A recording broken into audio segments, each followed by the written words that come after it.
दोस्तों, यह है मुंबई और यह है इसकी चमक। यहां अक्सर आसमां को छू लेने वाली इमारतों की ऊंचाई के पीछे लोग इसकी भव्यता और आर्थिक मजबूती का अंदाजा लगाते हैं। कहते हैं मुंबई में कभी अंधेरा नहीं होता, यह शहर कभी सोता नहीं। The city never स्लीप्स। लेकिन इस शहर की रोशनी कितना सच बोलती है? क्या सच में यहां बहुत पैसा है, सुकून है, शांति है, दौलत है, शोहरत है? यहां समंदर की लहरें चीख चीख कर यहां के आम आदमी की कहानी बयां करती है। एक ऐसा आम आदमी जो रोज सुबह अपनी जान हथेली पर लेकर घर से निकलता है, अपनी जान पर खेलकर सुबह 8:07 की लोकल ट्रेन पकड़ता है। टिफिन लेकर दौड़ते इस आम आदमी को देख रहे हैं आप? ये ऐसा आम आदमी है जिसने कभी गर्म खाना नहीं खाया, पूरी जिंदगी ठंडी रोटी सब्जी खाकर, कड़ी मेहनत करके न तो कभी दिवाली में नए कपड़े खरीदे और न तो कभी वेकेशन और न ही कभी कोई त्योहार, अपने शौक न कभी पूरे किए।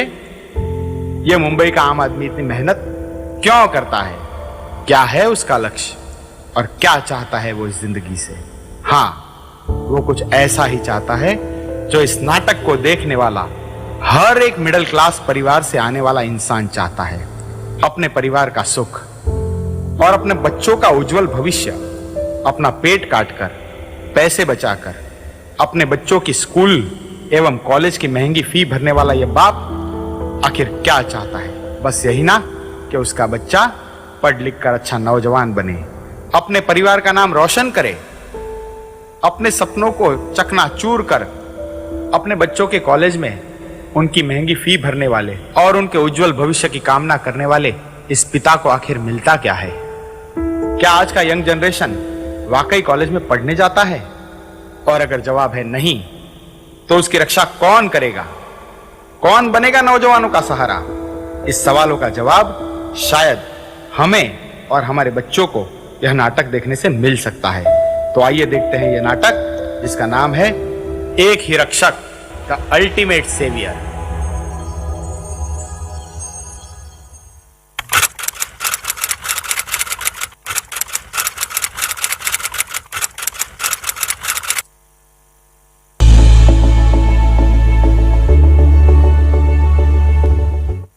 हे मेरी जान, क्या बात है ले, एकदम छावा दिख रेला है। आज तो प्रपोज करिस डाल। हैंडसम तो मैं बचपन से ही हूँ, लेकिन आज इस पागल दिल का हाल क्या बयां करूँ। जहाँ देखूँ वहाँ उसी को देखता हूँ। बस एक बार वो हाँ कर दे तो पूरे कॉलेज में पार्टी दूंगा, पार्टी। अरे हाँ हाँ, पार्टी तो तू देगा ही ना, तेरे पापा मुकेश अंबानी जो ठहरे। अरे छोड़ ना यार, पूरा दिन पैसे ही गिनते रहता है, पक्का गुज्जू ही है रे तू। देखता नहीं अपना भाई आज कितना खुश है। ए मोंटी, तेरी सेटिंग हो जाए ना तो तेरी वाली की फ्रेंड है ना, वो गोरी वाली, थोड़ी मोटी भी है ना, उसका सेटिंग मेरे साथ भी लगा दे ना प्लीज। अपने इस दिल में भी कुछ कुछ होता है यार। हाँ भाई हाँ, इसकी भी सेटिंग लगा दे। देख क्या चिकना है अपना भाई, गॉगल पहना है तो समझ में भी नहीं आ रहा है कि उसने पहना है कि नहीं। क्या कलर दिया ऊपर वाले ने, किसकी नजर ना लग जाए मेरे भाई को। छोड़ना भाई, अपना भाई काला है तो क्या हुआ, दिल वाला है। एक नंबर भाई, मेरे दिल का हाल सिर्फ तू ही समझ सकता है यार।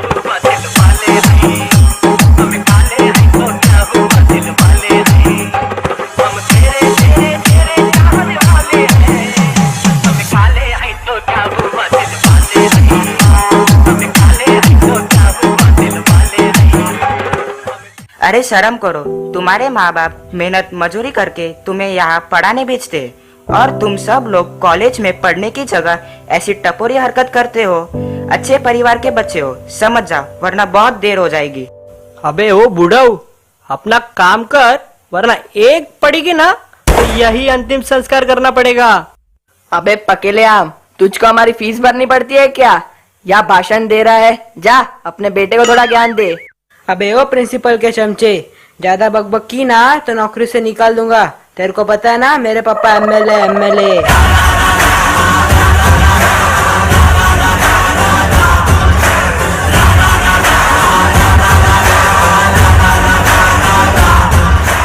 खबरदार। एक कदम भी किसी ने आगे बढ़ाया ना तो सारे हाथ पैर तोड़ दूंगा। राम काका, आप भी किसके मुंह लगते हो? जिनके जीवन में ना तो कोई संस्कार, ना तो बड़ों के प्रति आदर और ना ही छोटों के प्रति वात्सल्यता, ये बड़े बाप की बिगड़ी औलाद है। क्या रे, क्या धमकी दे रहा था तू? तेरा बाप एमएलए है ना, तो जा उखाड़ लेना जो उखाड़ सकता है। मैं भी कॉलेज का ही मैन हूं, ही मैन।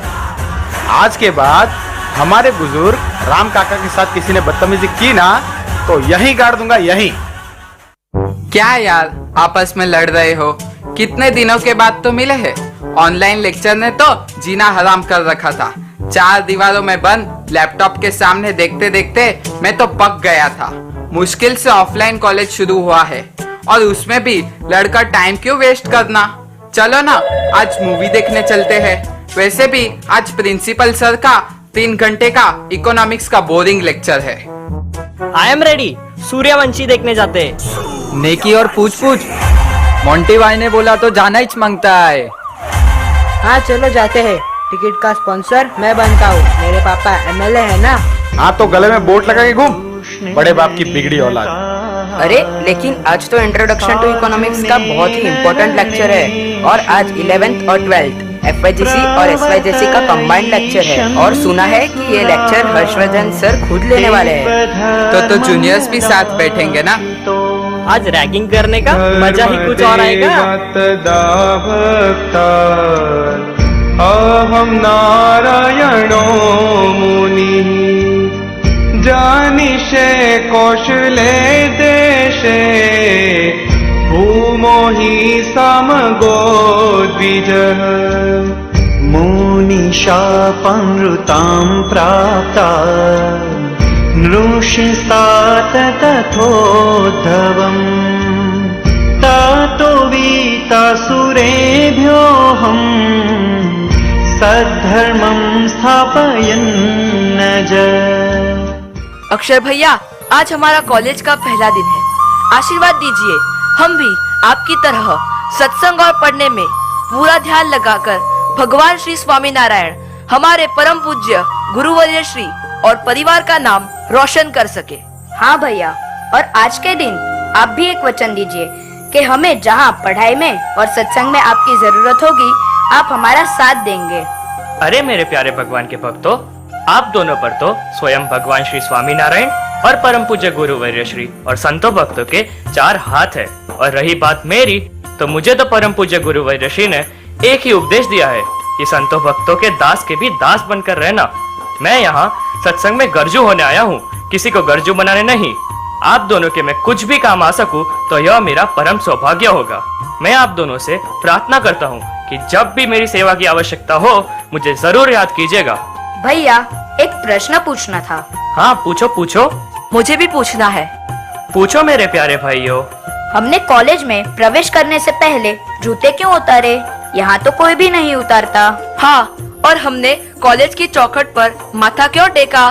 देखो भक्तों, यह महाविद्यालय एक ज्ञान का मंदिर है और भगवान श्री स्वामीनारायण ने अपने भक्तों को अपने सत शास्त्रों के माध्यम से उपदेश दिया है कि ज्ञान की प्राप्ति उसके आदर से होती है। ज्ञान के प्रति और अपने गुरुजनों के प्रति आदर भाव, पूज्य भाव ज्ञान को जीवन में चरितार्थ करता है। For example, we have a lot of information, so the conversion of information into knowledge and then when knowledge converts into wisdom, it will be the true worship of education. अतः हमारे पास दुनिया भर की माहिती है, उसका परिवर्तन ज्ञान में कीजिए और ज्ञान का परिवर्तन जब विज्ञान में हो जाएगा तब सच्चे अर्थ में विद्या की पूजा होगी और उसे प्राप्त करने का स्थान यह महाविद्यालय है। इसलिए यहाँ हमने पहले जूते उतारे और फिर चौखट पर माथा टेका। स्कंद पुराण के वासुदेव महात्म्य के भगवान श्री स्वामीनारायण के इस भूमंडल पर प्रागट्य के श्लोक रूप मंगलाचरण से प्रारंभ किया, जिससे हमारा जीवन मंगलमय रहेगा। आहा, अद्भुत अद्भुत, क्या ज्ञान है आपके पास। अबे ओ याग्निक के बच्चे, इनकी इमोशनल ड्रामेटिकल स्टोरी में भूल तो नहीं गया ना? हमें बंक मार के सूर्यवंशी देखने जाना है। अरे मोंटी भाई, मुझे तो लगा टीवी में रामायण का सीरियल चालू हो गया है। भैया, ज्ञान की प्राप्ति, आदर, बाप रे, ऐसा भाषा तो टीवी के अलावा किधर सुनेला ही नहीं है। लगता है ये जब अपनी माँ के पेट में थे तब इनकी माँ ने रामानंद सागर की रामायण देखी होगी, इसलिए इतना पका रहे हैं। अरे सूर्यवंशी का टिकट बुक करूँ क्या फोनिक्स मॉल में? पूरे ग्रुप को लेकर जाता हूँ मेरे खर्चे पर, मेरे पापा एमएलए है ना। मूवी देखने तो जाएंगे दोस्तों, पहले हमारे जूनियर्स का स्वागत तो करते हैं अपने कॉलेज के ट्रेडिशन के हिसाब से। Oh my God, ragging! कितने प्यारे बच्चे हैं। मोंटी भाई जाने दो ना। अबे शाणे, जाना, तेरे सगे वाले लगते हैं क्या? मोंटी भाई ने बोला रैगिंग करने का तो करने का ही। प्लीज हम हाथ जोड़ते हैं, हमें छोड़ दीजिए। अब आएगा ना मजा। 2 साल से घर बैठकर पूरा पक गए थे, आज कुछ लाइव एंटरटेनमेंट देखने मिलेगा। चलो मेरे जूते अपनी शर्ट से साफ करो, और तू जा सबके लिए चाय लेकर आ जा। हाथ जोड़ते हैं मोंटी भैया, प्लीज हमें जाने दो। अक्षर भैया आप कुछ कीजिए ना।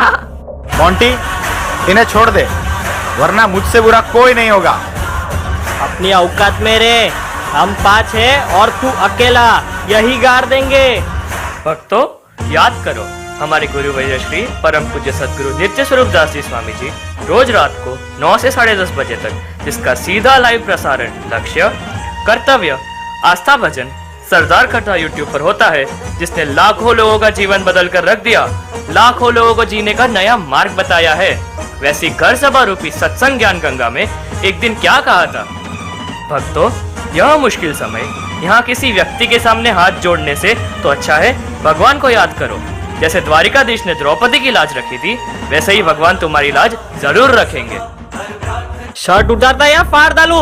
हे भगवान स्वामीनारायण। तू चाय लाता या लात मारू? हे भगवान स्वामीनारायण। भागो, principal Harsh sir is coming.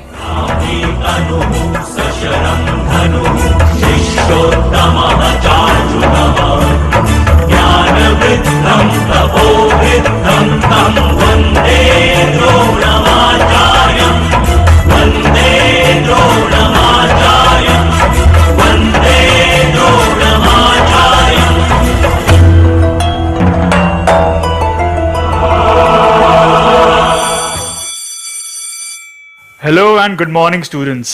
This is your principal, sir, and I am here to help you out with the most important subject of commerce, that is Introduction to Economics. But let me introduce myself first to you. I have done PhD in Economics with the gold medal from University of Harvard. Before we go to the subject, I would like to say some good and kind words from my heart to you, and let me say them in our national language, Hindi. क्या पका रहा है आप सब यार? इस महाविद्यालय में 3 पढ़ने घंटे आए और हैं। पकाएगा, जैसे कि आपको इसीलिए पता है बोला था कि आपके मूवी माता-पिता देखने ने चलते हैं। आपको मुंबई के या मैं सबसे तो अच्छे मूवी कॉलेज में देख रहा पढ़ने के लिए हूँ। भेजा है। इसका उन्होंने कुछ अपने इलाज सपनों करना को और पड़ेगा। इच्छाओं को मेरे दबाकर पापा आपकी एमएलए है ना। अबे तेरे पापा एमएलए है तो क्या हुआ, इकोनॉमिक्स का लेक्चर थोड़ी ना बंद करवाएंगे या ये सब्जेक्ट में तेरे को पास करवाएंगे। पापा को तेरे इकोनॉमिक्स की स्पेलिंग भी नहीं आती रहेगी। अक्षर भैया, भगवान श्री स्वामीनारायण ने सच में हमारी रक्षा की, वरना आज तो बराबर की रैगिंग होने वाली थी। Hi, this is Yagnik from SYJC। Even I believe in God, but अगर मन शुद्ध हो तो भगवान की भक्ति हो ही गई ना। तो ये बाहर ही दिखावा क्यों? ये तिलक, चोटी, पानी भी पीना है तो छान कर, रोज मंदिर जाना, एक्सेट्रा एक्सेट्रा, ये सब क्यों? खाली कृष्ण कृष्ण करिए, कृष्ण सब जगह तो है। अरे भाई याग्निक, तू भी पूरा पागल है। ये सब धर्म, चोटी, तिलक, खाना पीना, धर्म पालना, मंदिर जाना, ये सब मेयर सुपरस्टिशंस है। अंधविश्वास है अंधविश्वास। ये इनकी हालत तो देख। 21st सेंचुरी के बच्चे ऐसे लगते हैं कोई बाबा है कोई साधु है, और मुझको देख, हाउ कूल आई एम। मैं तो ये मंदिर और उसमें पत्थर की मूर्ति बिठाकर उसे भगवान मानते हैं, इस वनडे को तो समझ ही नहीं पाया। एक पत्थर या स्टैचू में कैसे भगवान हो सकते हैं? अरे पूरे भारत में जितने ट्रैफिक सिग्नल नहीं है ना, उतना इनके पास साधु बाबा हैं।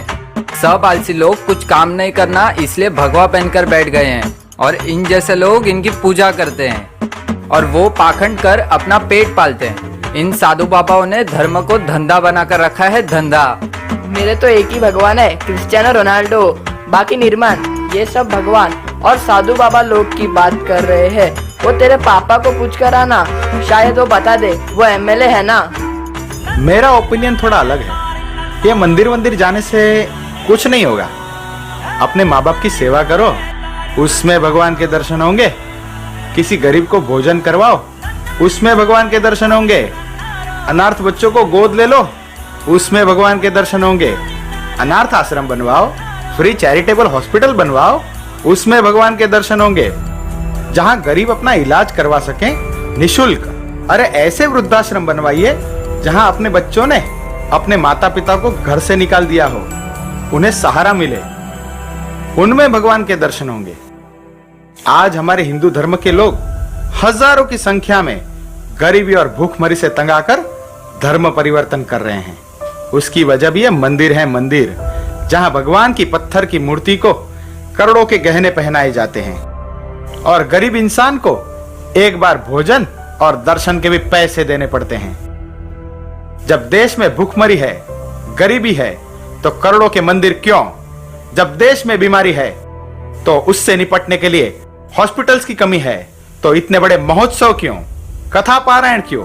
मैं तो मानता हूं service to man is service to God. मानव सेवा वही प्रभु सेवा है, वही प्रभु सेवा है। सुपर हीमैन, आज तूने सच्चे हीमैन जैसी बात कर दी। अगर हमारे देश में इतनी गरीबी है तो 18% लोगों को तो 2 वक्त का खाना भी नसीब नहीं होता, और वहाँ रोज शिवलिंग पर लाखों लीटर दूध चढ़ाया जाता है। Don't you think it's a hypocrisy? Hypocrisy की हाइट तो तब है जब वही लोग कहते हैं कि गॉड इज एवरीवेयर, भगवान सर्वत्र व्यापक है, और फिर पत्थर की मूर्ति को क्यों पूजते हैं? अरे भाई, अक्षर, तीर्थ, कीर्तन, जवाब दो। मैं तो कंफ्यूज हो रहा हूँ। ये ही मैन तो एकदम परफेक्ट बात कर रहा है, ऐसा मुझको लगता है। मेरे घर में भी सब लोग मंदिर जाते हैं, लेकिन ये डिबेट सुनकर अब मुझे क्या करना चाहिए ये पता ही नहीं। अरे ये क्या जवाब देंगे? मुझे तो लगता है कहीं कॉलेज छोड़कर भाग ना जाए। और हाँ, इससे अच्छा रैगिंग तो हम कर भी नहीं सकते। मेरी श्रद्धा डगमगा रही है। आप जवाब दीजिए, मुझे कुछ समझ नहीं आ रहा। हाँ तो याग्निक भाई, आप कुछ कह रहे थे ना, मन शुद्ध होना चाहिए, तो इस बाहरी दिखावे की क्या जरूरत? तो भगवान श्री स्वामीनारायण ने स्वयं वचनामृत में कहा है, गढ़ा मध्य प्रकरण का 35वां वचनामृत, मन होए चंगा तो कथरोट में गंगा। यह बात बिल्कुल मिथ्या है। भक्ति करना अच्छी बात है, कृष्ण कृष्ण करके प्रभु का स्मरण अच्छा है, मगर भक्ति भी धर्म रहित नहीं होनी चाहिए। सदाचार सभर पवित्र जीवन भक्ति का रक्षक है। पानी छान कर पीने के पीछे भी एक अद्भुत रहस्य है। हर 12 घंटे में पानी में बैक्टीरिया की उत्पत्ति होती है, जिसे कॉटन के कपड़े से छानने के बाद बैक्टीरिया पानी से निकल जाता है, और कॉटन एक एंटीऑक्सीडेंट है। पानी को कॉटन का स्पर्श होते ही वो पानी अल्कलाइन वाटर बन जाता है, जिससे कॉन्स्टिपेशन यानी कब्जियत और अनेक पेट संबंधी रोग नहीं होते। याग्निक भाई, आपको भाल में तिलक लगाने का महत्व भी समझाता हूँ। तिलक यह भगवान के चरणारविंद की निशानी है, जिसके भाल में भगवान का तिलक और बीच में कुमकुम का टीका लक्ष्मी जी का संबोधन करता हो, वह व्यक्ति अपने सभी कार्यों में सफल होता है। हाँ, और तिलक करने का एक साइंटिफिक रीजन भी तो है। हमारे सर में जहाँ हम तिलक लगाते हैं, वहाँ हमारे हार्ट से हेड तक खून पहुँचाने वाली 2 नस होती है।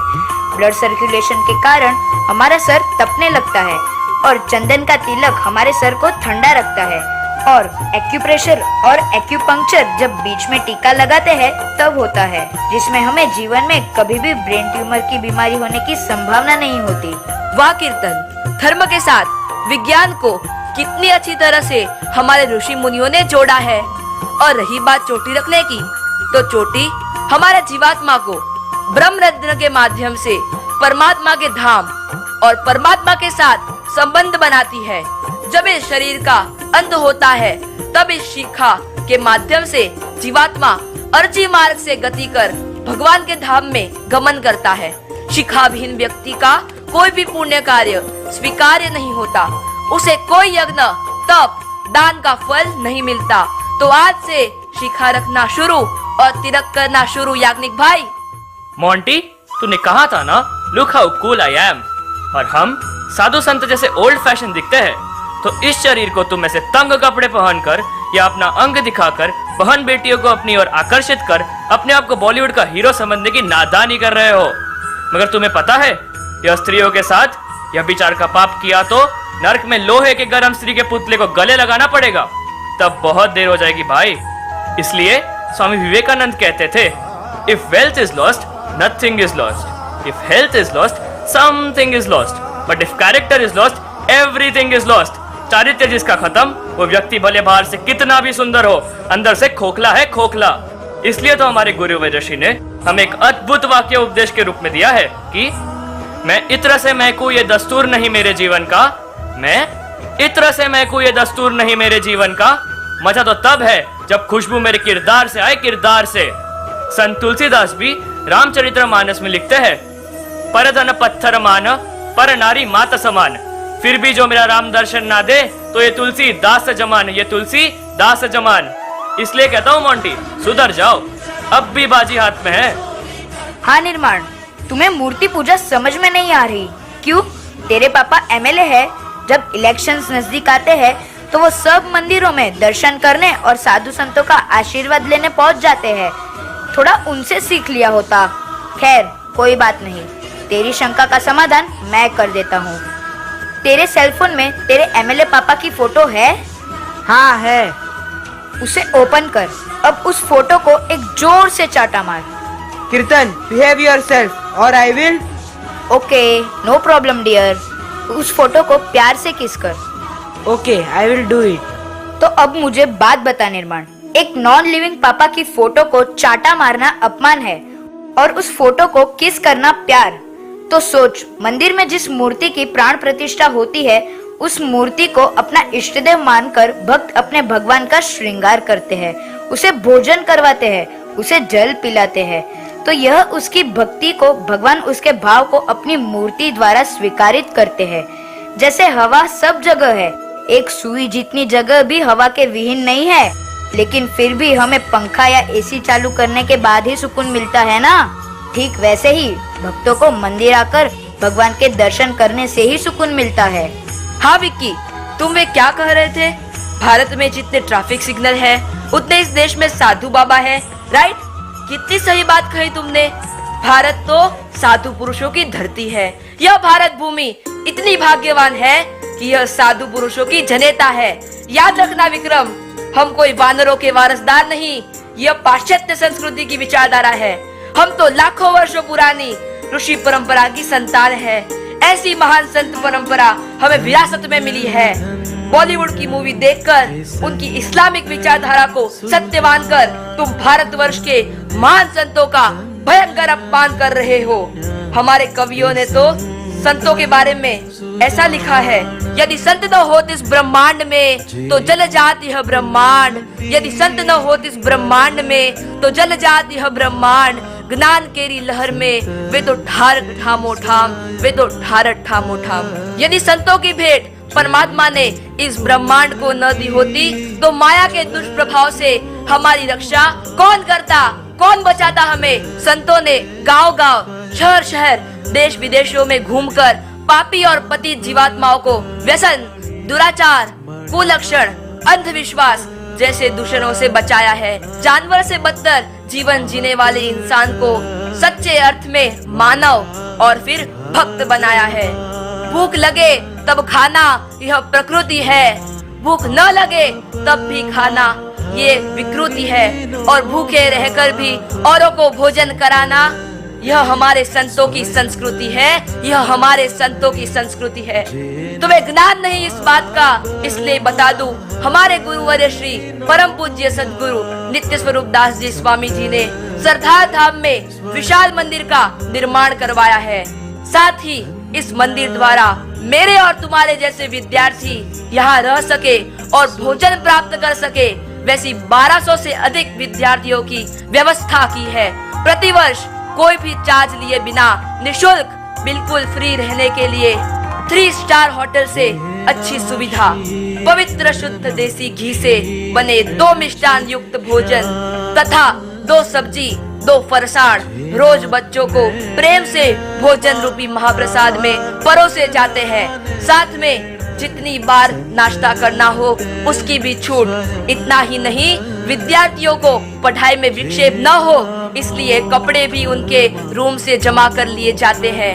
उन्हें धोकर इस्त्री कर वापस उनके रूम तक पहुंचा दिए जाते हैं। अधिक में कॉलेज जाने के लिए और वहां से आने के लिए विद्यार्थियों को कोई तकलीफ न हो इसलिए संस्था ने बस की व्यवस्था की है। यह कोई दंत कथा नहीं है मित्रा, गूगल पे सर्च करोगे तो तुम्हें पूरी जानकारी मिल जाएगी। यह मानव सेवा कार्य हमारे गुरु परम पूज्य सद्गुरु श्री नित्य स्वरूप दास जी स्वामी पिछले 15 वर्षों से करते चले आ रहे हैं। आज के दिन तक 20,000 से ज्यादा गरीब और सामान्य घर के बच्चों को इस धाम द्वारा परम पूज्य स्वामी जी ने विद्यादान देकर लाभान्वित किया है। और हमारे गुरुवर्य श्री का लक्ष्य केवल बच्चों को फ्री में पढ़ाकर doctor, engineer, MBA, CA, lawyer यह बनाना नहीं है। उनका लक्ष्य तो इन विद्यार्थियों को सत्संग और परमात्मा की भक्ति करवाकर उन्हें एक सच्चा भक्त, देश का वफादार नागरिक और अपने माता पिता और परिवार की संपूर्ण जिम्मेदारी निभाए ऐसा एक आदर्श नौजवान तैयार करना है। मुझे कहते आनंद होगा कि परम पूज्य गुरुवर्य श्री ने 20,000 से ज्यादा ऐसे भारत के नौजवान तैयार किए हैं जो अपने आप में स्वयं चैतन्य मंदिर है। हमारे इष्ट देव भगवान श्री स्वामी नारायण ने अपने श्रीमुख से वरताल के 19वें वचनामृत में अद्भुत बात लिखी है। यह पृथ्वी कभी संत विहीन नहीं हो सकती, यह पृथ्वी कभी बाज नहीं हो सकती। जब जब इस पृथ्वी पर हमारा जन्म होता है तब तब भगवान के ऐसे सच्चे संतों का विचरण इस पृथ्वी पर अवश्य होता है। हमें उनका मिलाप हो जाए और उनके उपदेश पर विश्वास आ जाए और हमारा जीवन हम वह कहे उस तरह जीने लगे तो वह हमारा आखिरी जन्म होगा, क्योंकि उसके बाद परमात्मा हमें अपने धाम में ले जाएंगे। और हाँ, शायद विकी तुम्हें यह संकल्प हो जाए कि अपनी संस्था में विद्याभ्यास करने वाले विद्यार्थियों को परम पूज्य गुरुवर्य श्री 4 से 5 बार इतना स्वादिष्ट भोजन बिल्कुल फ्री में करवाते हैं तो वह खुद क्या खाते होंगे। तो सुनो, परम पूज्य गुरुवर्य श्री और उनके मंडल के 125 से अधिक संत पार्षद दिन में एक ही बार लकड़े के पात्र में जो प्रसाद का भोग भगवान को लगाया हो उसे डालकर 3 अंजलि पानी डालकर सब कुछ एक साथ मिलाकर आज दोपहर से कल दोपहर तक केवल एक बार निस्वादी भोजन करते हैं। अपने और अपने परिवार जनों से बिल्कुल विरक्त, कोई भी प्रकार का संबंध नहीं रखते। 1 रुपया भी खुद का नहीं होता जो धन, दान, दक्षिणा और पधरामणी आदि के माध्यम से प्राप्त होता है वह सब लोक कल्याण में उपयोग किया जाता है। नारी मात्र का त्याग कर संपूर्ण निष्कामी जीवन जीने वाले यह संत है। स्त्रियों का कभी संकल्प या दर्शन जो सपने में भी हो जाए तो यह संत निराहार उपवास करते हैं। इतना सब कुछ समाज को देने के बाद भी कई अज्ञानी लोग उनकी निंदा करते हैं, अपमान करते हैं, मारते भी है, तब भी यह संत उनका भला हो ऐसी ही भगवान को प्रार्थना करते हैं। इसीलिए तो भगवान वेद व्यास जी ने श्रीमद् भागवत महापुराण में लिखा है कि कनक कांता सूत्रेण वेष्टितम सकलम जगत, कनक कांता सूत्रेण वेष्टितम सकलम जगत, ताशु तेषु विरक्तेषु द्विभुजो परमेश्वर। अतः इसका अर्थ यह है कि कनक और कांता मतलब धन और नारी रूपी बेड़ी में पूरी दुनिया बंधी हुई है। जो इसमें नहीं आसक्त होता वह 2 भुजा मतलब 2 हाथ वाला पृथ्वी का भगवान है, भगवान। विक्रम मेरे दोस्त, संत महिमा से तो हिंदू धर्म के इतने शास्त्र भरे पड़े हैं कि यदि 7 समुद्र की शाही करूं और कलम करूं वन राय, 7 समुद्र की शाही करूं और कलम करूं वन राय, सारी पृथ्वी का कागज करूं फिर भी संत महिमा लिखियो न हो जाए, संत महिमा लिखियो न हो जाए। तो यथार्थ संत महिमा कहना हम जैसे सामान्य बुद्धि के बच्चों के बस की बात ही नहीं है। फिर भी आज कुछ नई सोच वाले लोगों का यह कहना है कि संतों की क्या जरूरत है। आज मुझे पता चला संतों की क्या जरूरत है। मैं अन्य संप्रदाय से आता हूँ। हमारे घर में भक्ति अवश्य है, परंतु यह ज्ञान, धर्म और वैराग्य और महात्मा सहित भक्ति तो सच्चे साधु पुरुषों के माध्यम से ही आती है। मुझे माफ कर देना, मैं भी आज से व्यसन पाप छोड़कर संतों की शरण में जाकर कंठी धारण कर रोज मंदिर आऊंगा। अरे रुको रुको, अभी कहाँ सभी प्रश्नों के उत्तर हुए हैं। मिस्टर रोनाल्डो, आपको फुटबॉल पसंद है ना? वह आपकी चॉइस है, लेकिन सचिन तेंदुलकर और रोनाल्डो जैसे सेलिब्रिटीज को भगवान का दर्जा देना मूर्खता और अज्ञान का प्रदर्शन है। हाँ, तो हिंदुत्ववादी समाज सुधारक और हमारे कॉलेज की ही मैन श्रीमान हिमांशु सोनी जी, आपकी बात सुनने में बड़ी अच्छी लगती है। लोग उसकी प्रशंसा भी करते हैं, जैसे कि माता पिता की सेवा कीजिए, मंदिर जाने की आवश्यकता नहीं, भगवान के दर्शन होंगे, गरीब को भोजन, अनाथ आश्रम, फ्री हॉस्पिटल, वृद्धाश्रम आदि जितने भी सामाजिक कार्यों की तुमने बात की हिमांशु, वह सब पुण्य कर्म कमाने के रास्ते हैं। और भगवान की भक्ति यह विषय ही अलग है। पुण्य और भक्ति का कोई संबंध ही नहीं होता। पुण्य करने से स्वर्ग का सुख प्राप्त होता है और भक्ति करने से परमात्मा का सनातन धाम, जिसे गीता जी में भगवान श्री कृष्ण ने खुद ही कहा है, न तद भासते न सूर्यो न शशांको न पावकः, न तद भासते न सूर्यो न शशांको न पावकः, यद गत्वा न निवर्तन्ते तद धाम परम ममः। मेरे धाम को प्राप्त करने के बाद किसी को पुनर्जन्म नहीं लेना पड़ता और पुण्य कर्म भुगतने के लिए स्वर्ग में जाना पड़ता है, और जब पुण्य कर्म की समाप्ति होती है तब वापस इस धरती पर जन्म लेनी पड़ता है। जिस बात को भगवान श्री कृष्ण के महान भक्त जूनागढ़ के नरसिंह मेहता ने अपने भजन में प्रकट किया है कि पुण्य करी अमरा पर ना सुख पामिए, अंते पाछो फोगट फेरो थाय जी। हाँ, आपने जो मार्ग बताए वो सब सत्य है। सामाजिक कार्य करने ही चाहिए, मगर सामाजिक कार्य करते हुए भी तो भगवान की भक्ति की जा सकती है ना। सामाजिक कार्य कर लो और मंदिर नहीं जाओगे तो चलेगा, ऐसा निषेध क्यों? मंदिर के निर्माण, भगवान के वस्त्र अलंकार, उत्सव और भगवान को लगने वाले भोग से सामाजिक सेवा को कोई अंतर नहीं पड़ना चाहिए। हिंदू धर्म के लोग गरीब है और मंदिर में भगवान का श्रृंगार, इन दोनों बातों को जोड़ना ही है तो आज ही हम मूवी देखने जाने वाले थे ना। एक टिकट 500 का, 150 का पॉपकॉर्न अलग, 50 का कोल्ड ड्रिंक और 50 का समोसा अलग, सब मिलाकर एक व्यक्ति का होता था कम से कम 800 से 1000 रुपए। चलो, हम तीनों मूवी में नहीं गए थे। 1000 रुपए गरीबों में दान करने के लिए तैयार है। क्या आप तैयार हो? नहीं ना? इसका मतलब क्या है कि जो मंदिर में दान करता है उसे ही मंदिर में रहने वाले संतों से यह उपदेश मिलता है कि सामाजिक सेवा में भी दान करो। यदि मंदिर का निषेध करते हो तो हर साल करोड़ों रुपए के खर्च film fair, IPL, movies, world cup, parties में होता है।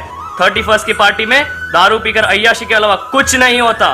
तब कोई क्यों यह सब दान करने की नसीहत नहीं देता?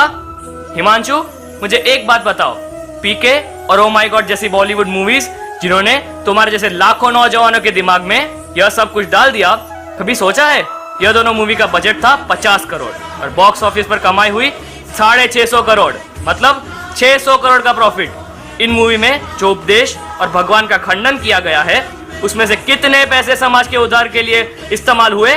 शायद 0%। लेकिन अब मैं जो आपको बताने जा रहा हूं उसे ध्यान से सुनना। चलो माना, मंदिर में करोड़ रुपए के नहीं, हमारे स्वामीनारायण संप्रदाय की राजधानी वड़ताल धाम द्वारा वड़ताल मंदिर में हमारे उपास्य इष्ट देव स्वरूप श्री हरिकृष्ण महाराज एवं लक्ष्मी नारायण देव आदि सभी मूर्तियों के करोड़ों रुपए के वस्त्र, आभूषण और जवेरात है। परंतु उसी वड़ताल मंदिर द्वारा आज जबरदस्त मल्टी स्पेशलिटी हॉस्पिटल चल रहा है, और वो भी बिल्कुल मुफ्त। इस कोरोना के समय में वड़ताल मंदिर ने मंदिर में दर्शनार्थी भक्तों के लिए जो गेस्ट हाउस के 1000 से अधिक AC रूम वो गुजरात सरकार को क्वारंटाइन सेंटर बनाने के लिए अर्पण कर दिया था। साथ ही कोरोना के समय में वड़ताल धाम द्वारा शाक भाजी वितरण निःशुल्क, टिफिन सेवा निःशुल्क, गरीब दर्दी को कोरोना ट्रीटमेंट निःशुल्क। इतना ही नहीं, समस्त स्वामीनारायण संप्रदाय द्वारा कोरोना के समय में प्राइम मिनिस्टर रिलीफ फंड में 50 करोड़ से भी अधिक धनराशि जमा की गई। और यहाँ सरदार धाम में भी कोरोना के समय हमारे गुरु परम पूज्य सदगुरु नित्य स्वरूप दास जी स्वामी जी द्वारा निःशुल्क कोविड हॉस्पिटल चालू किया गया था, और हमेशा के लिए यहाँ एक निःशुल्क चैरिटेबल हॉस्पिटल गरीब लोगों की सेवा के लिए बनाया गया है।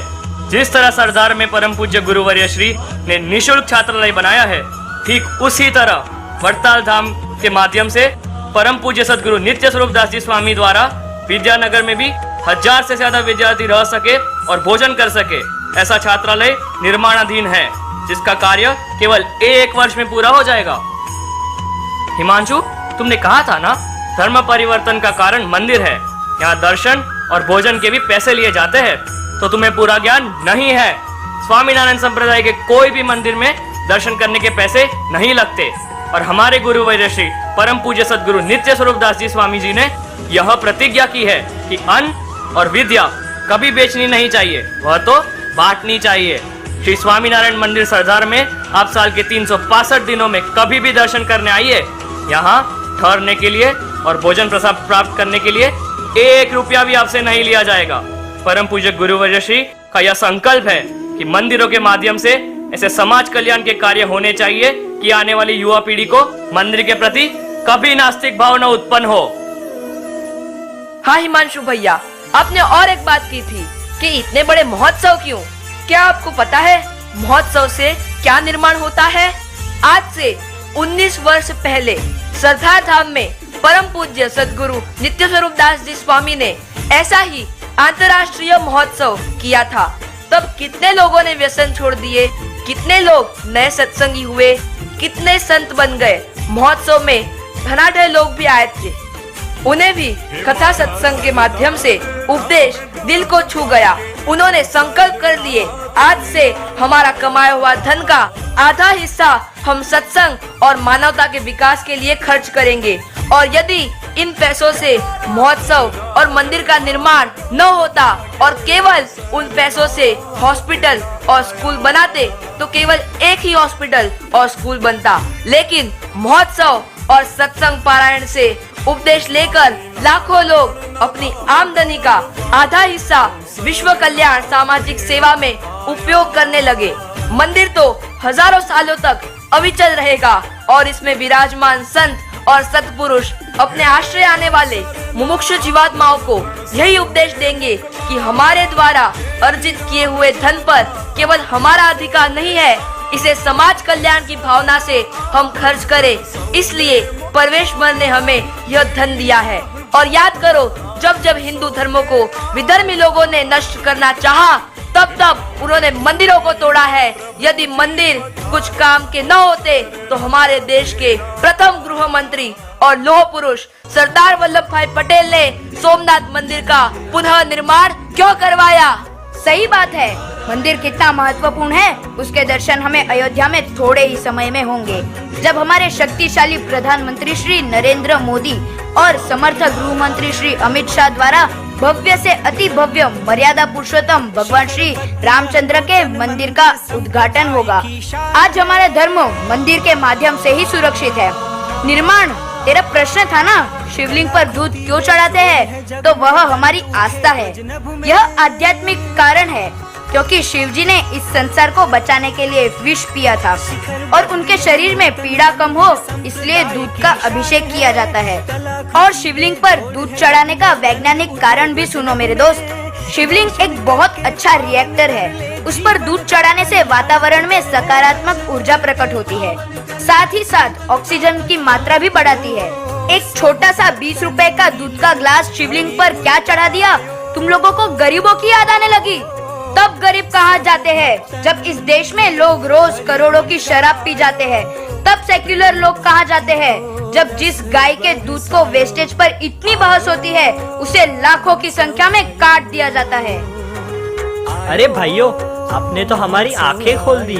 सच में आप में ऐसे संस्कार आए कहाँ से?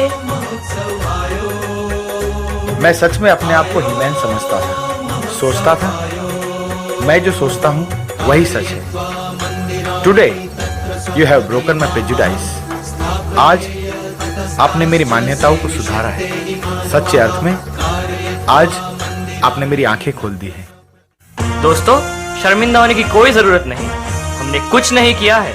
जो भी शब्द हमारे मुख से निकले हैं वह हमारे मंदिर में और हम सबके हृदय में प्रत्यक्ष विराजमान, जिसे कहते हैं गॉड इज एवरीवेयर। रॉकी, जैसे पानी तो क्लाइमेट में मौजूद है, H2O, लेकिन प्यास तो उससे पीने से ही बुझती है।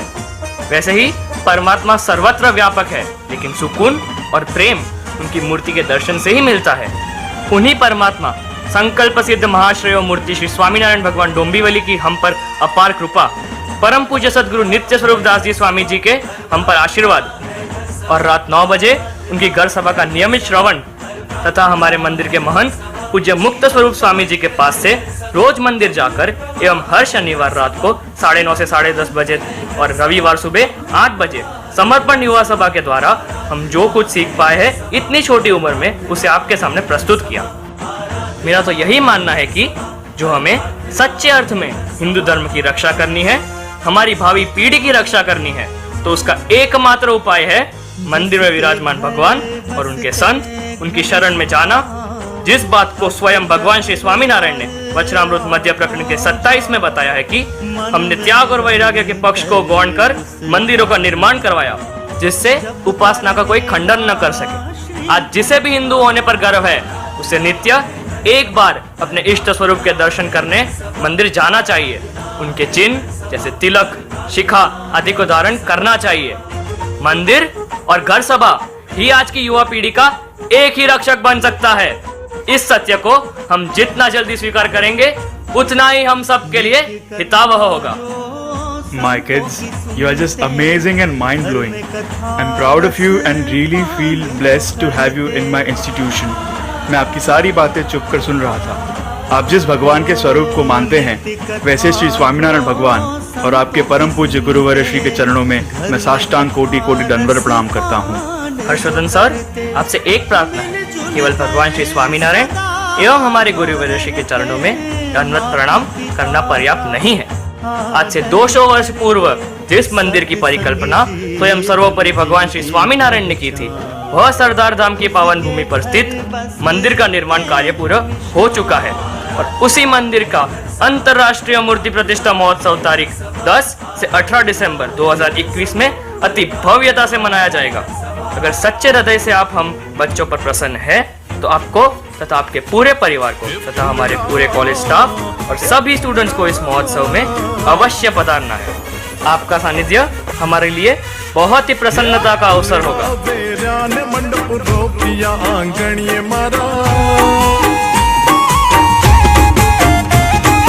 अवसर सरदार धाम आवियो आंगणिये मारा, अवसर प्राण प्रतिष्ठानो आवियो आंगणिये मारा।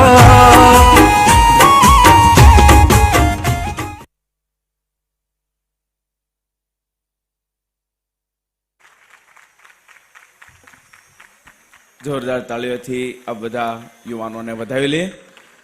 આ નાટક ખરા અર્થમાં નાટક નહોતું, પણ નરી વાસ્તવિકતા આપણી સમક્ષ રજૂ કરી છે। જોરદાર તાળીઓથી વધાવી લે। બધા યુવાનો પૂજ્યપાદ ગુરુશ્રીના સાનિધ્યની અંદર પધારશે। સાથે સાથે આ નાટકની સ્ક્રિપ્ટ જેમણે લખી છે અને ડિરેક્શન જેમણે કર્યું છે એવા ઉમંગ ભગત પણ અત્યારે પૂજ્યપાદ ગુરુશ્રીના સાનિધ્યમાં પધારશે અને પૂજ્યપાદ ગુરુશ્રીના આશીર્વાદ પ્રાપ્ત કરશે। તો ભક્તો, આજનો આ દિવ્ય સાંસ્કૃતિક કાર્યક્રમ જેને આપણે મન ભરીને માણ્યો અને જીવનના ઘણા બધા પાઠો એના માધ્યમથી શીખવા મળ્યા। આવતીકાલે સવારથી જ સત્સંગ કથા વાર્તાની હેલી આ સભા મંડપની અંદર વહેવાની છે। સવારના 8 વાગ્યાથી પૂજ્યપાદ ગુરુશ્રીના શ્રીમુખથી શ્રીમદ સત્સંગી જીવનની કથા, ત્યારબાદ વ્યાખ્યાનમાળા વગેરે વગેરે દિવ્ય કાર્યક્રમ, એનો પણ બધા ભક્તો ખાસ લાભ લેજો। અને આવતીકાલનો રાત્રિ કાર્યક્રમ પણ ખૂબ દિવ્ય છે, એનો પણ બધા ભક્તો ખાસ લાભ લેજો। મહોત્સવની અંદર આનંદ તો માણજો જ, પણ જીવનની અંદર કંઈક આપણે ભગવાનના માર્ગે આગળ વધીએ એવું પણ કંઈક આ મહોત્સવની અંદરથી શીખ લેતા જજો, એવું બધા ભક્તોને ખાસ અનુરોધની સાથે અત્યારે ભક્તો પૂજ્યપાદ ગુરુશ્રીના આશીર્વચનોની સાથે અર્થાત એમના ત્યારથી જ આશીર્વાદની સાથે આપણે આજના સત્રને વિરામ આપતા જોરદાર જયઘોષ દ્વારા આજનો આ સત્ર આપણે વિરામ આપશું। બોલો હરિ કૃષ્ણ મહારાજની જય, સ્વામિનારાયણ ભગવાનની જય, રાધા રમણ દેવની જય। આવતીકાલે બરાબર સવારે 8 વાગે પૂજ્યપાદ ગુરુશ્રી વ્યાસપીઠ ઉપર આરૂઢ થઈ આપણને સત્સંગ કથા વાર્તાનો દિવ્ય લાભ આપશે અને સંત દર્શનનો પણ લાભ મળશે, એવું બધા ભક્તો ખાસ અનુસંધાન રાખે।